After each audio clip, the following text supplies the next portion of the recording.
Hello, everyone. This is Natalie Armstrong-Motin with the Marketing Resolution YouTube channel. Thanks very much for watching today. I have as a special guest, Nora Sahatciu. Hello, Nora. How are you? Hi, Natalie. I'm great. Thank you to be here. I'm so glad to have you. You have such a fascinating mediation practice specialty, and I know that you specialize in post-conflict, trying to find peaceful solutions in post-war or post-conflict environments, and that you've done some work with the UN and you've done some work with civil organizations. And I was wondering if you could just explain to all of our viewers what that kind of work looks like. What is it that you do? Thank you. Yeah, my work is, I worked in a pre-conflict and post-conflict and also in development context. So, but the reason why I wanted to mention that my post-conflict experience today is for the sake of the ADRBC symposium as well. So my work was mainly focused in the recent years in Kosovo, which was in 1999 torn by the war. And the rebuilding of society in a post-conflict situation was what held me back in Kosovo as well. So my work there was both in the UN and with the civil society, mainly focusing on rehabilitation, establishing social sustainability, rebuilding of infrastructure, and also rebuilding of institutional capacities to be able to help Kosovo as a new country to develop within the most advanced European standards, because Kosovo has European aspirations, being in the middle of Europe, and also the UN membership. Kosovo is not a UN member state yet, although it has 113 recognitions, but it needs 2/3 of the member state, 193 member states, to be able to negotiate membership.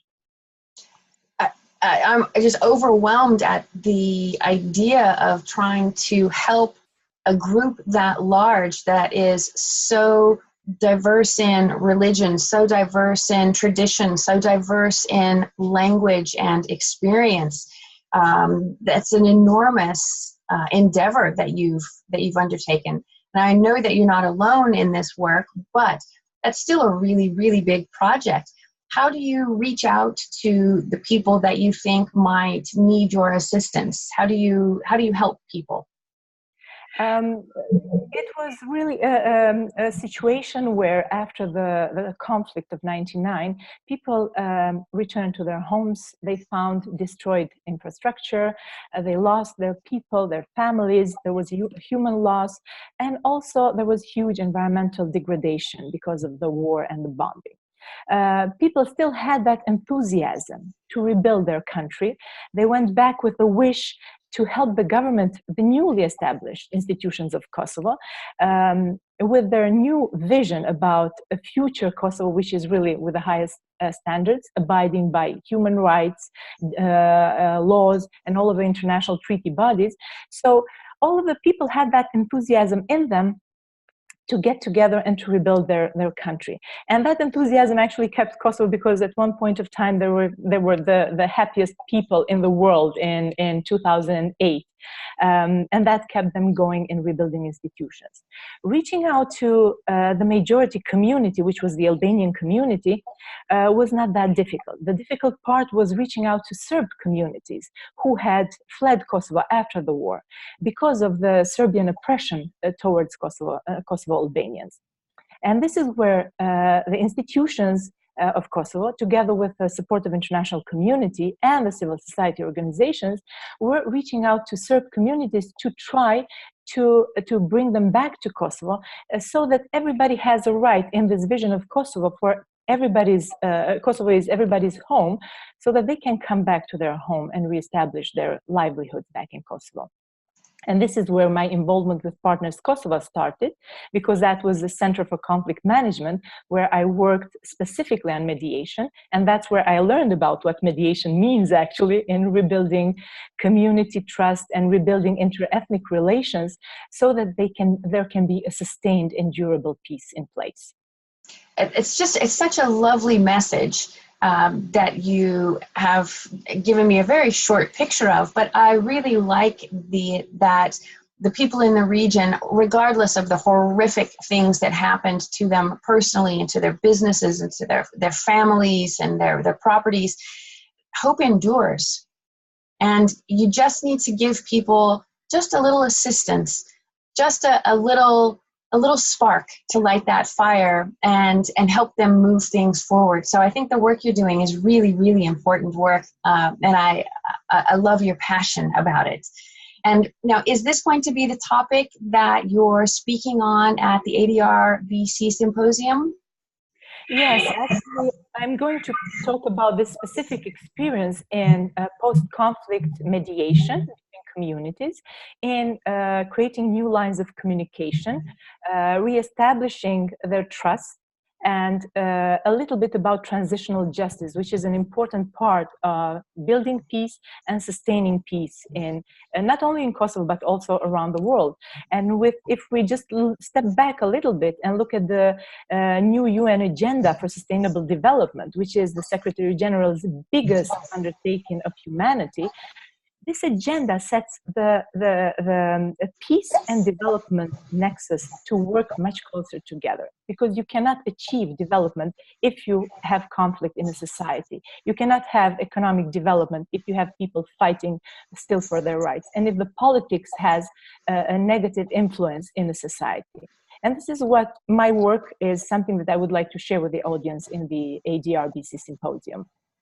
Well, I think that, I have no more words to tell you how impressed I am by you and your colleagues and the work that you're doing in that region. I've traveled there a handful of times. It is a beautiful culture. It's a beautiful place.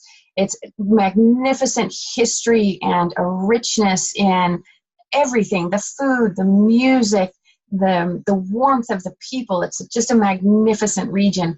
And it deserves to find peace, and it deserves to find happiness and keep that hope moving forward. And I know that they'll achieve it when they have people like you helping them out. So, well, you're welcome. Thank you so much for spending a few minutes with me. I will definitely link in the description bar the information about ADR-BC and its symposium. People can log on to the website and find you and your bio and reach out, connect with you. So if you are in one of these communities, or if you know someone who's in one of these communities and they're looking for some assistance, please reach out to Nora, find the help that she and her colleagues can offer to you, and keep that hope moving forward. Thank you so much, Nora. I really appreciate the work you do. Thank you, Natalie. It's a pleasure, and I hope to see you at the symposium. Thank you very much for the invitation. I also want to mention that the ADR-BC has invited not just people in our industry, but they've invited everyone to attend the symposium. It's for every business owner, it's for every human, it's for everybody to come and listen to the panelists and learn and communicate and create a form of communication between human beings. It's really important stuff. So yeah, and mediation, which is the key to creation of communication, to reestablish the communications line, to reestablish connections. It's not only used in peace creation, it's used in business and civil cases and family matters, and even among friends. So this is a very, very important topic that's being discussed with the ADR-BC. It is very important. Thank you for pointing that out for everyone, Nora. Again, I'm so impressed by you and really appreciate you spending some of your valuable time with me. And we'll get the message out. Thanks very much. Thank you. You're welcome. Everybody, if you like this video, please consider subscribing, liking, and sharing. Again, I'll put the details in the description bar down below. And as always, be good humans. Thanks very much.